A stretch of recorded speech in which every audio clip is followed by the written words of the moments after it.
Today on The Young and the Restless, Audra opens up to Sally, Nate updates Amy about Damien, and Claire is nervous on her first day of work.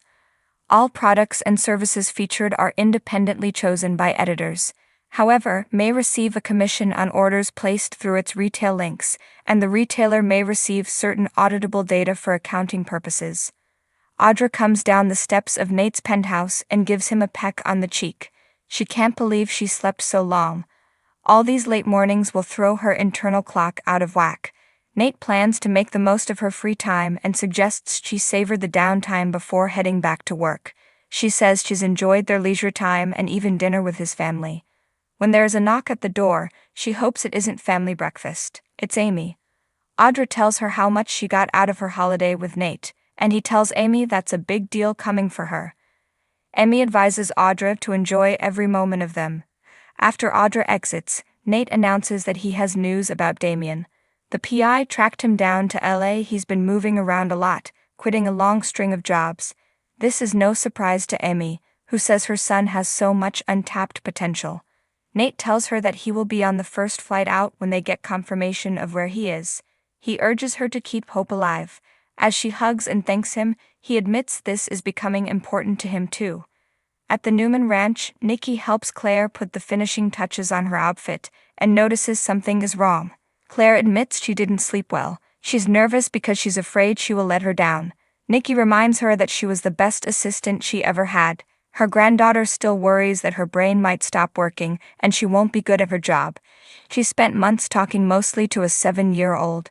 Nikki says it's only natural to feel anxious when you start something new. She's feeling anxious herself. Hearing that makes Claire feel a little better. She's eager to prove that she can do this.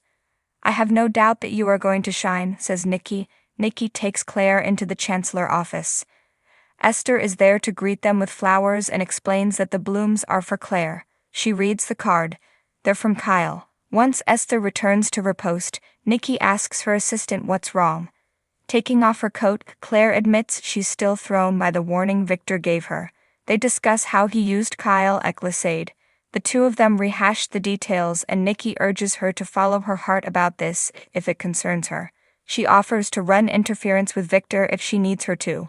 Claire thanks her for that. She spent a lot of her life suppressing her feelings for someone else's and isn't sure she could go back to that. Her grandmother advises her to start living as she sees fit. Sally and Billy are having breakfast at Society. He's surprised that Phyllis hasn't gotten back to him about his proposal to take down Victor. Sally knows she's been his cheerleader lately, but she worries about this project of his. He thinks her rah-rah could use some work and assures her that he has a plan, and he just walked through the door. Sally turns to see Jack.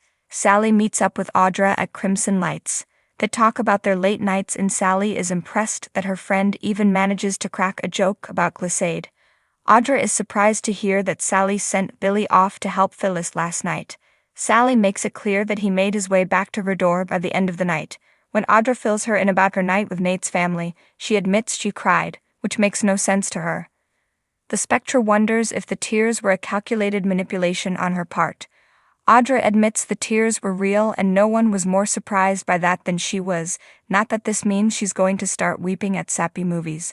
Audra admits that Nate's caring is scaring her. Sally wonders what's happened to the invincible Audra Charles and teases her about falling in love. Audra dismisses this. Sally shows her friend the text from Billy asking her to play hooky, and is surprised when Audra urges her to go for it. Sally calls Billy to agree. At the Abbott manse, Kyle runs into his mother in the dining room. After some chit-chat about Harrison and his elf costume, he asks her about her latest attempt to subvert him.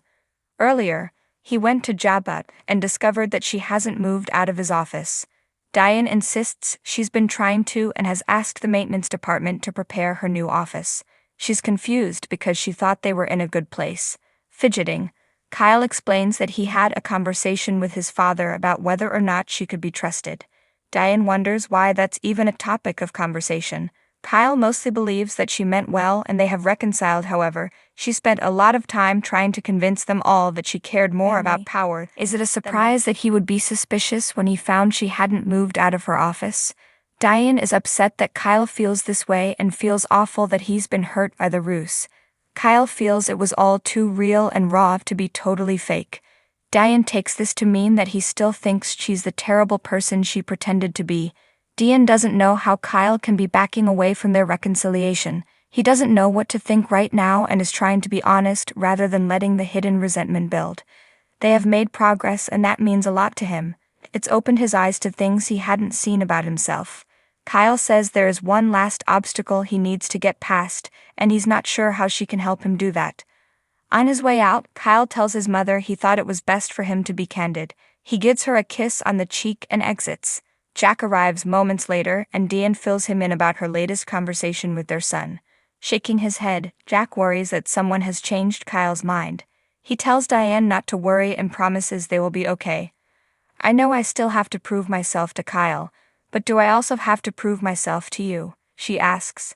Jack knows where her heart is and she doesn't have to prove herself to him. She loves him for believing in her, but is still upset by their son's doubts. Jack says Kyle will get over it, but she should never forget she has his support and love. That's exactly what Diane needed to hear. They kiss. Kyle stops by the chancellor office to check on Claire and ask how her day is going. She thanks him for the flowers and he tells her how proud he is of her. He's sure she will kill it there.